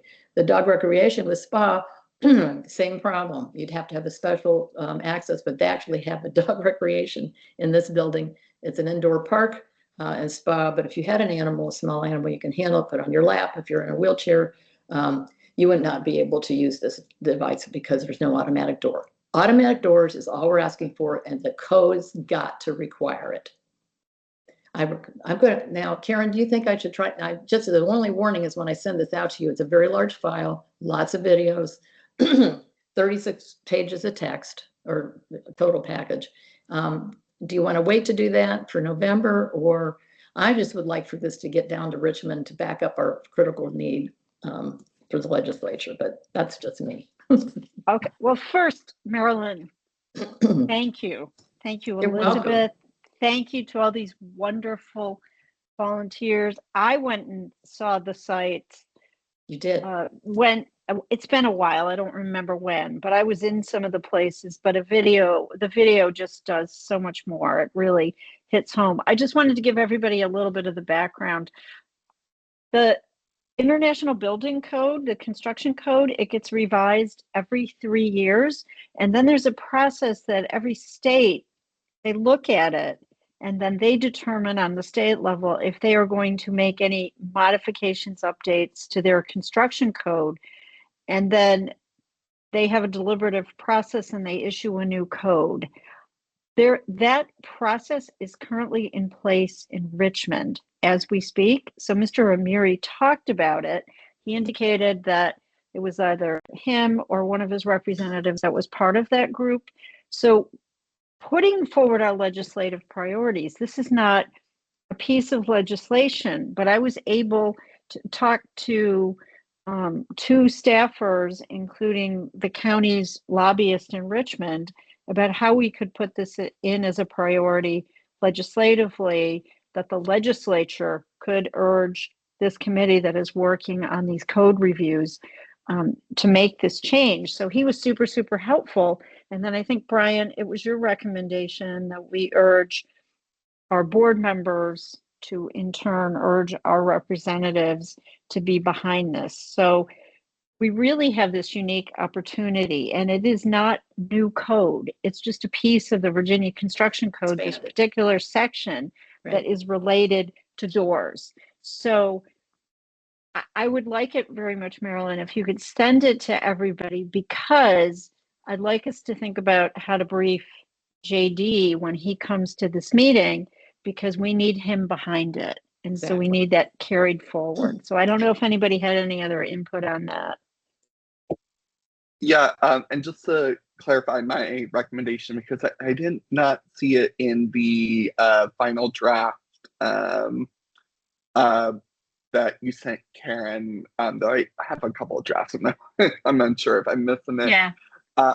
But yeah, the recommendation essentially, so last year, Delegate McClure from the 2nd District here in Arlington created a working group to study, adjusting the building code to accept single stair dwellings. Currently, the code requires 2 stairs, egress, exit. Anyways, that inspired me for us to request the General Assembly to create a similar working group focused on ADA accessibility and also other universal design aspects within this code process. So our current request would be a working group between the Virginia Disability Commission, which is a General Assembly commission made up of elected officials and citizen members, to work with the State Building Code Committee to have a more comprehensive overview. So we can, touch on the issues that you brought up, Marilyn, but also additional issues that might not be under the umbrella of what we're focusing on, but including, other areas within the Commonwealth that might be having issues. So creating a collective voice to have Love this it. updated. Great. Great. Yeah, that is a great idea, and I'd like us to continue that discussion at our November meeting. Yeah, I think it's a great idea. All right, well, Marilyn, thank you. Please send it out. I will. And wow, it's going to help us really advance and in so many ways. Okay, so what we have remaining is we have about 30 minutes to think about and begin to talk about our priority areas. So our fiscal year began July 1st, and we didn't have a work plan in place for our fiscal year. So what I'm proposing is we consider some of the priority areas that you all had referenced and take some time tonight to walk through some of these areas and then consider them through different lenses and hear your thoughts on specific focus areas, because these are enormously large categories, and consider community impact, and consider stakeholder support and resource access, our time frame, our overall priority. And what I'm going to ask you all to do prior to our November meeting is to come back to me with your priority rankings, so with your top 5, understanding that these are all critically important areas and issues, and that we're a small but mighty commission, but I think focusing on 5, given that we do not even have an entire fiscal year, is one approach. So I just wanted to open up the floor and hear your thoughts on these issues. I know that you talked about them in at the last meeting that I was not present, and I think where I'd like to start is to ask each of you to share 1 or 2 of these priority areas that you think are highest priority and are actionable in the 8 months or so that we have left in the fiscal year.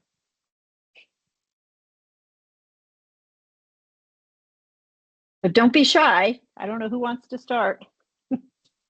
I'll go ahead. I knew you would. Thank you. Sorry. Always a combo starter. I would say elephant in the room, code enforcement. I know that has been a continuing budget priority for us as a commission. We haven't really been getting movement with the with county staff and the county board. So I think, taking a focused approach on seeing whether there's a grant opportunity. Can we ask the state for money to, fulfill, an ADA accessibility code enforcement staff member in our budget request, because I know that season is right around the corner. But that's just my input on one of our priorities. So that would be under the Housing ADA Accessibility Code Enforcement. Correct. And then say a little bit more, in your opinion, what we could do to have the highest impact, given, we have 8 months left. A lot of areas for that. I guess it's depending on where the county manager's budget outlook could be a great place to start to paint what our financial picture is going to look like. If it's where we were last year, I think it might just be having more in-depth conversations with JD and staff to see if they can be creative with the budget, if there's external funding opportunities that they can explore and apply for. And if it's a bleak budget, I guess, continuing to make that a priority and work on groundwork for FY. We'll be working on FY 26, so FY 27 budget priorities. Whether that's trimming a program that's no longer needed. It's going to be a lot of work to do.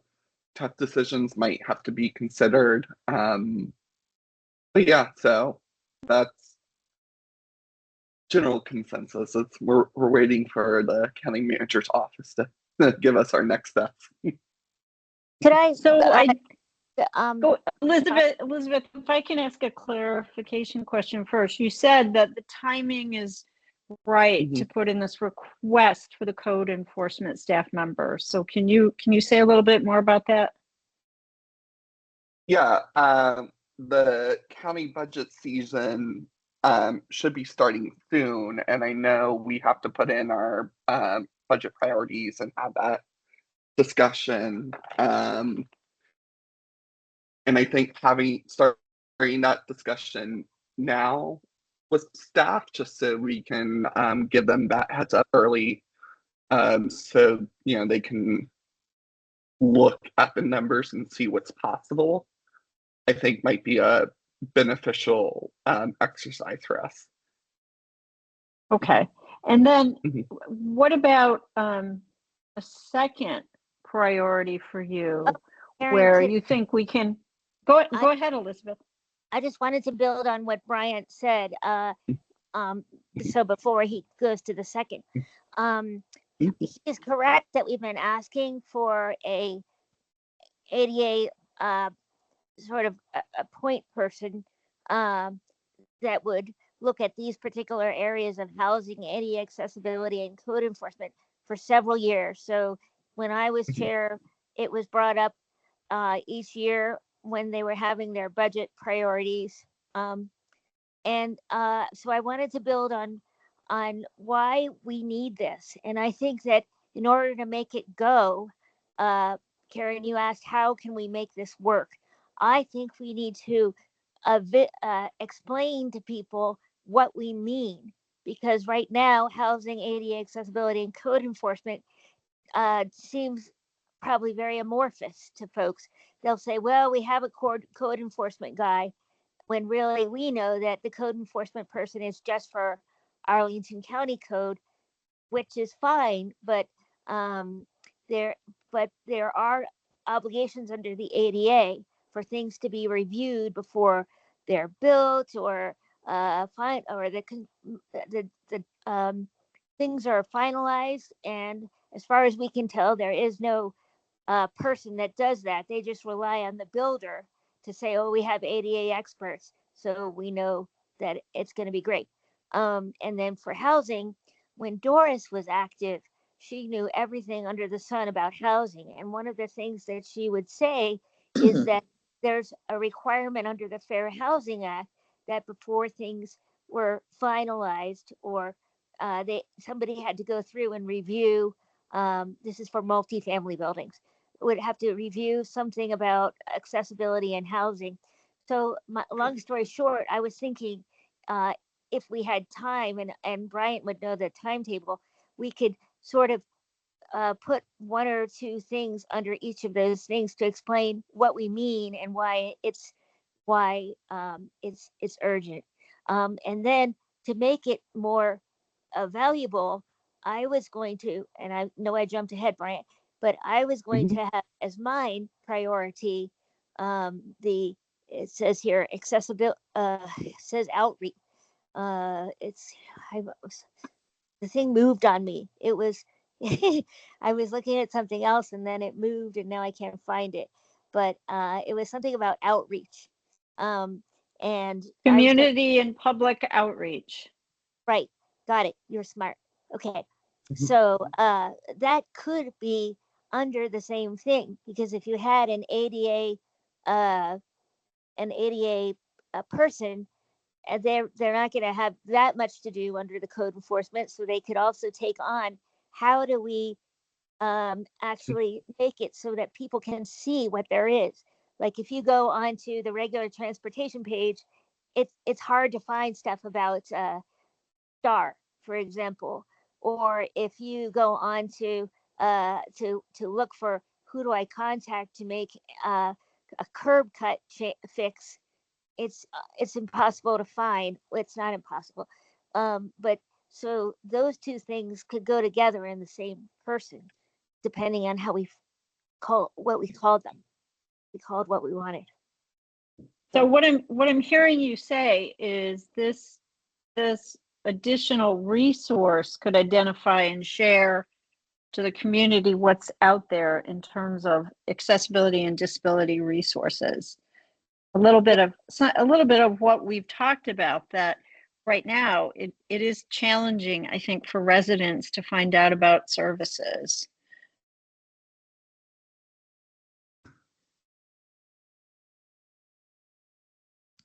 Do you have any other thoughts in terms of like community and public outreach? Because Justin, who's not here, he and I had a very long discussion about this. And I don't think I'm misspeaking, you know, when I share that he said we're losing opportunities to be a forum and be a place for different stakeholders and interest groups to come to our meeting during public comment and talk about really specific issues. And maybe we could focus those discussions and put it out in the community that public comment at a particular meeting was going to be about just building access doors, right? Interior and exterior doors. Or another meeting could be about sidewalks and pedestrian safety and access. So I didn't know if you had any more thought around like what you think could be a priority area around community and public outreach, and what we could expect to both accomplish and have impact in the 8 months left in the fiscal year. Well, Marilyn has her hand up, but if you are asking me, just because I have spoken before, I would say that again, I just completely forgot this great point I was going to say. So forget it. Go ahead, Marilyn. It'll come back immediately. All right, go ahead, Marilyn. So for you, one or two priority or areas where you think we can actually have some results, positive outcomes. Okay, here's where I got two things. One is I would, of course, number 7, line 7, the priority area was the county, the accessibility, what we had before, which was the, where did it move? It moved. The compliance and code, all of that one, wherever that one was. I think it's, it's between 2 and 7, Courtney, if you scroll it back up to the priority area. There you go. There it is, line number 3. Housing ADA accessibility, code enforcement, and then what I think is a really big one for me, this would be my number 2, is pedestrian accessibility. And the reason that is that affects everybody. I just sent to Elizabeth 6 pictures on the 7th Avenue here, right next to our building, where I nearly killed myself. Where it's just completely torn up where the brick is it's not done. Pedestrian accessibility affects everybody and people of every possible kind. Doesn't matter whether you have a disability or not. So those are my top 2. Then I would recommend that we add a column here based on the discussion that you all just had. We need to say the who.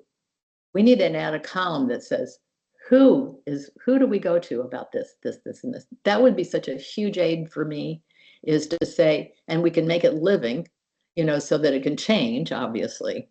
I want to know who to go to. Who would we be working with on transportation paratransit STAR? We already know this one person. We'll put them down. That needs to be a roadmap that we need to keep. And the other thing is, when I go down to the other one I really like is the community and public, number 3 for me, but it's probably equal. Community and public outreach. That's us. Part of that's us. we put ourselves down for that as we need to be the people. We've been talking about this.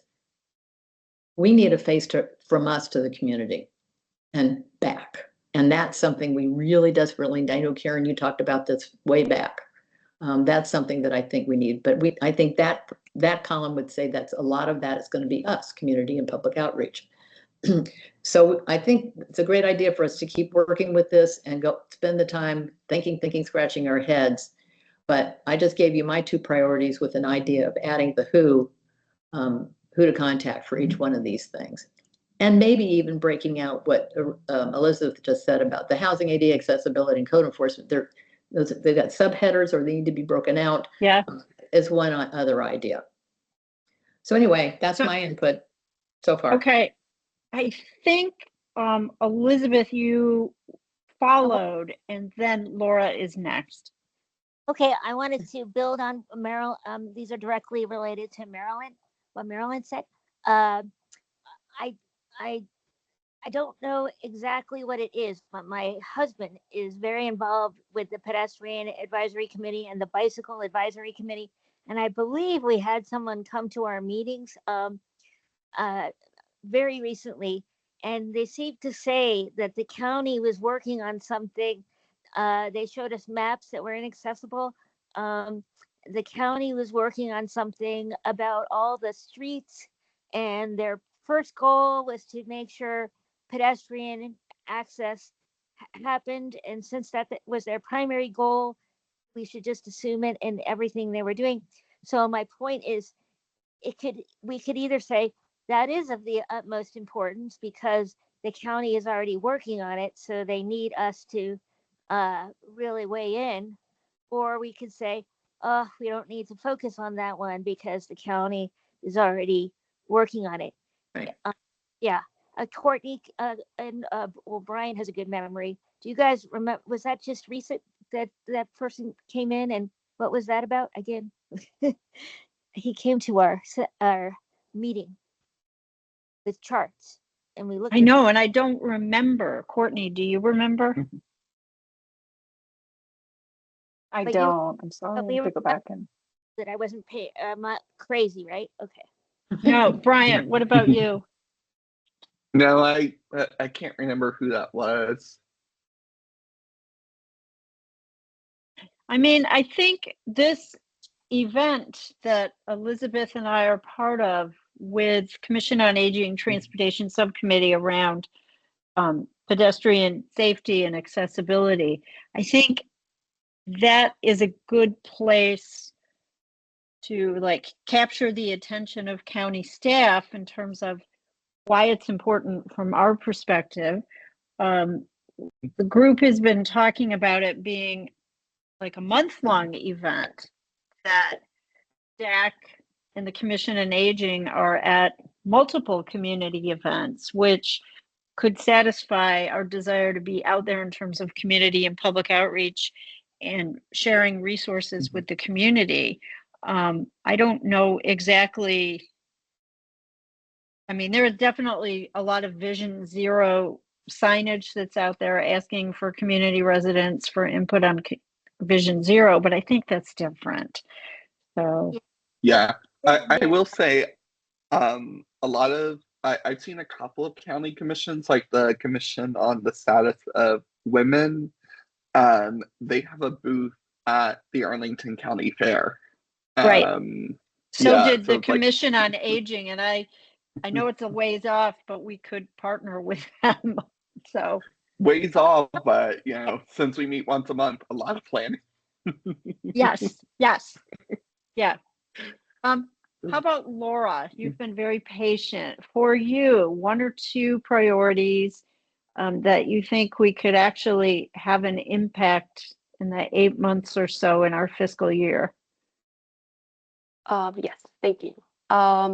So to Elizabeth and Marilyn's point, I do completely agree that pedestrian safety is a universal, fairly universal issue. So I know there are other commissions in Arlington for whom this is a priority. So I'm not saying that I don't think by any means we should abandon it because Elizabeth made this point earlier. Accessibility means different things to different people. So I definitely think our voice should be included in that conversation, but I think there's something to consider that it's not something that we have to carry on our own, and there's an opportunity for collaboration here. My other question was, I see that there is in the matrix something about a CSB Medicaid waiver, and I didn't know what I guess sort of the detail behind that, or what people's rationale was for adding that, or that being part of the matrix here. So I think actually I think Elizabeth, do you want to speak to that? You probably know more than I do. Sure. I don't know who put it on, but I know what the issue is, and I can explain that for a second. But I would like to say I don't think they have a developmental disabilities advisory council, and well, it's not just people with DD who use waivers. Or IDD. So it, but anyway, I think that would be the commission more ripe to bring that up. But we did get a call once from somebody, and this was another reason why we need outreach and we need people to speak up. This person was told that Arlington County, when they have somebody who has a complaint problem, that they're supposed to go to us. Now, I think the individual was just told wrong, because I can't imagine that. But they had problems with getting a waiver, a direct care provider, because the individual needed a sign language provider, and they weren't increasing the pay, and they were just saying, we tried, we can't get it. And usually, the answer to that is increase the pay. But anyway, I just don't think that it would be a great priority. And is that possibly why you were asking? Or I know there are huge waiting lists for waivers, huge waiting lists. So that's Exactly. And well, I'm just thinking about where we are in terms of the federal government. And so and certain budgets being cut from certain programs. And so we have a rough year and more coming up for folks who rely especially on things like Medicaid waivers to live.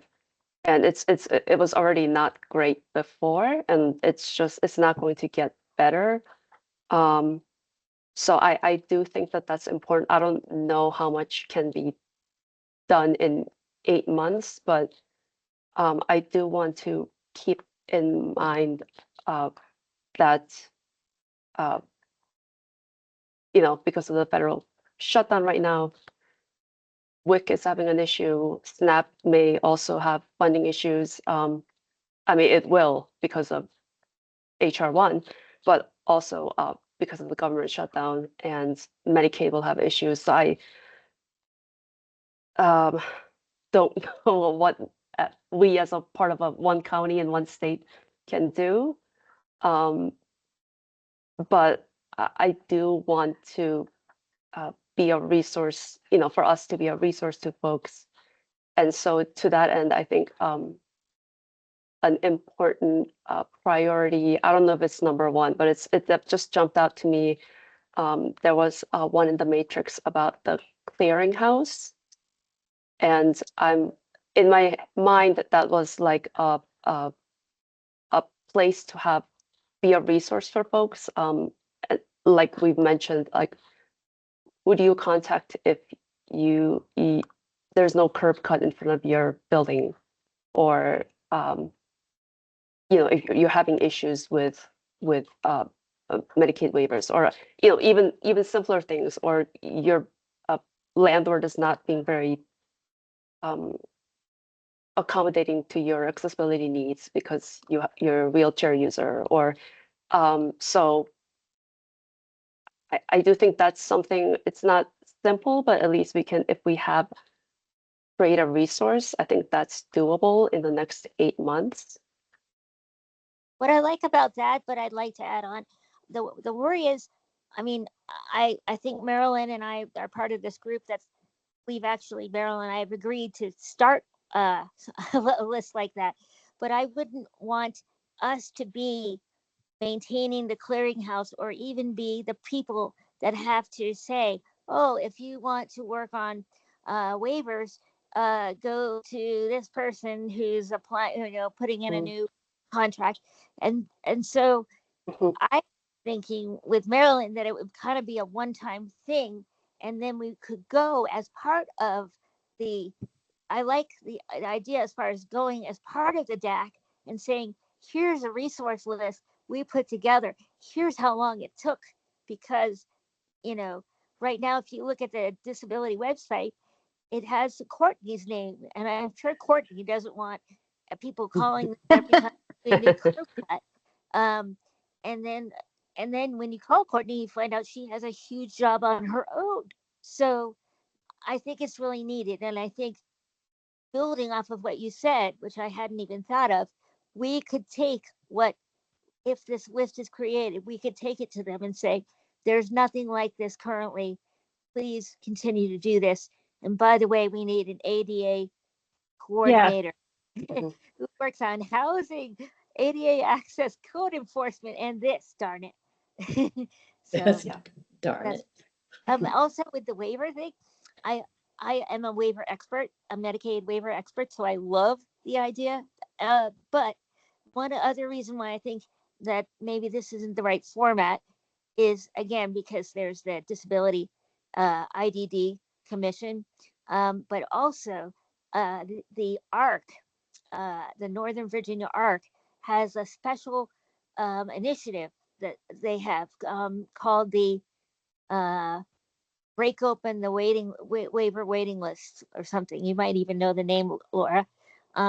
So I do not, but okay, that's cool. I'm not saying that we shouldn't do it, because everything that gets brought up here, you could say, well, you shouldn't do it because someone else is doing it, or you say, well, we should join with them as part of their efforts.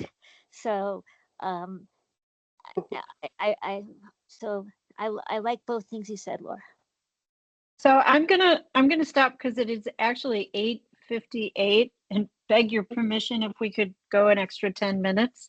And I want to make sure Andrew's been really patient. Yes. He's been waiting. So if that's okay with you, because I think if we have 10 more minutes, we can be in a place that everybody can provide input, and then I have just a quick recap and we can kind of consider next steps. So thanks for everybody who's gone. Andrew, it's you. All right, then I'll make this quick as possible. It's okay. It's all right. Right, and just wanted to caveat that I obviously don't have a lot of institutional or historic knowledge of this commission, so I'm speaking from a limited perspective here. But just to pull the focus back on pedestrian accessibility, I kind of wanted to maybe open discussion on maybe a subset of that priority area, specifically surrounding construction. When I joined the commission and I had my one-on-one with Karen, something that Karen told me was that being on the commission would really start opening your eyes to maybe accessibility issues that are apparent in public. And I think that just walking around Crystal City, Columbia Pike, or various areas where there's a lot of ongoing construction, I really noticed that pedestrian accessibility was maybe not a priority because there might not, in some areas I noticed that there weren't curb cuts where maybe the sidewalk is inaccessible and where and in some cases you'd have to walk on the street or in maybe not so safe areas of the road itself. So I was just curious to see if maybe that had been an area of discussion in the past.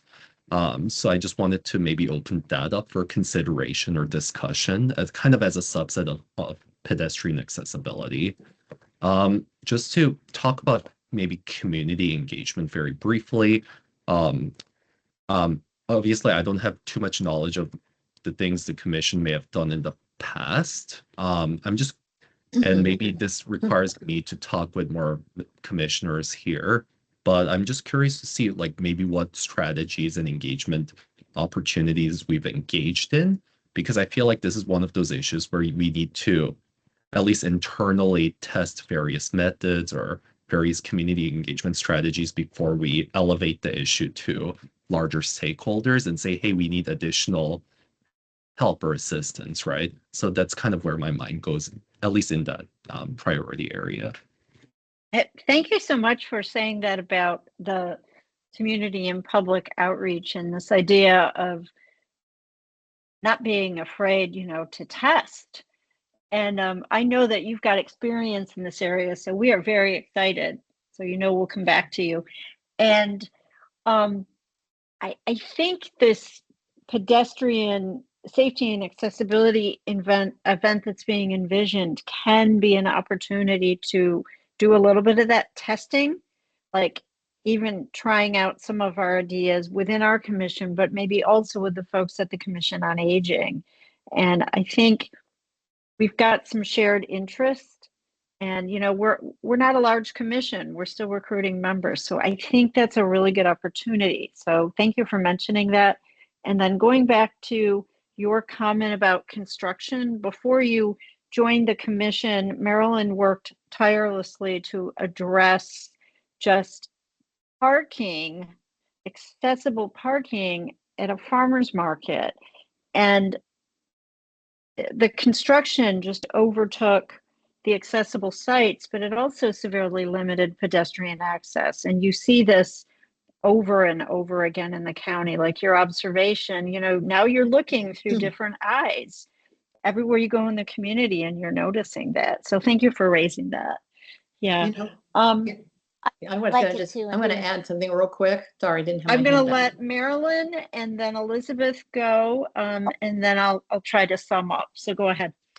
Okay, all I was going to say was I feel like I'm suffering from another PowerPoint brief with video, because I could do tomorrow.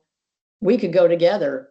Whoever wants to come with me, I can video myself, or somebody can video me walking on 7th Street over the brick. I could walk with you going to construction.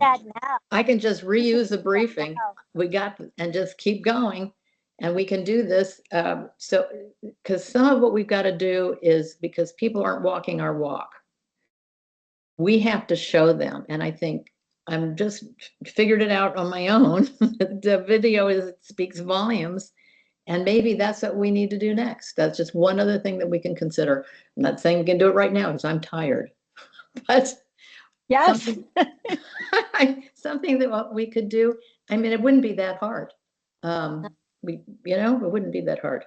I agree, Marilyn. I just want to say really quickly, we should make it a priority. And I agree with Andrew. That's all I wanted to say. But I wanted to let you know that even before the 8 months that we accomplished this, right now, you can do that. You just take out your phone. First of all, there's a law currently by either the county or the state that if there is a construction company, they have to provide an accessible route. That's why you see all these wooden sort of bridges next to, that's a federal requirement. And so there's that, but that's neither here nor there because they don't do it. But I just wanted to say, you should, if you see that an accessible route is blocked, take a picture and email it directly to the county commissioner, and or to JD Spain, because I have done that twice, and boy, oh boy, they get back to me that day. So I'm not saying we shouldn't do this. I'm saying don't wait for this. Absolutely. Use the camera every time you see it. See something, do something. Yeah. Well, this has been like, really, really productive. And I just have like maybe 2 minutes of maybe just some thoughts. So, and you all are going to have the opportunity to take that matrix, and I'll send out a reminder, and put some of those thoughts down in rank order. But what I heard that popped out was housing ADA accessibility code enforcement, and then the need, because it's so large, to perhaps think about a couple of sub objectives under that and what we think we could accomplish and measure in the 8 months. One area that we haven't even gotten into is we are invited to go to these site planning review commission meetings. And I think it's an opportunity for us to, in the future, go in there much more focused, the way that we introduce ourselves, the way that we talk about the commission and why we are there, and very specific questions on Class A accessible units, egress, parking, pedestrian access, and that every time we show up in those meetings, we are, people go, oh boy, it's DAC again. They're going to ask all those hard questions, and they're going to ask for when are you going to come, and you're going to tell us how many units, what about parking, what about pedestrian access. The second area, definitely pedestrian accessibility right away. And I'm not asking anybody to do another video project, but maybe that could be part of what we do. And then this idea of having that code enforcement person tied up into housing and ADA accessibility, but with perhaps broader responsibility, understanding that, Courtney, you're one person, like the tasks are vast. So to make that case, and then community and public outreach, there is definitely so many opportunities. The final thought that I had is these other issues and areas are important. I wonder if there is an opportunity in a work plan to call them out and note, like, especially in terms of transportation and paratransit, that we're going to continue to monitor the audit status and corrective action and work closely with, our board liaison to make sure that it happens. And I wonder, in terms of the waivers, that we can express our support to the IDD group and other groups that are doing it. I mean, that is also action, because that is partnering. So this has been really super, super helpful. So as your chair, my action item is I'll send out a little follow-up note on this matrix and ask everybody to submit your feedback. And then with Bryant, it'll be probably after the election, but we will work on putting this into a format for a work plan, work priorities, and then it'll go out to you before the meeting in November. And I'd like us to be able to take a vote on it in November so we can get that squared away. Yeah. Okay. And Karen, and just one point to add. Go ahead. Go ahead. I think once we approve it, we should also write a letter and send it to the county board. Just let them know. Absolutely. Absolutely. Yeah. Now, JD is going to be at that meeting in November. And so, we can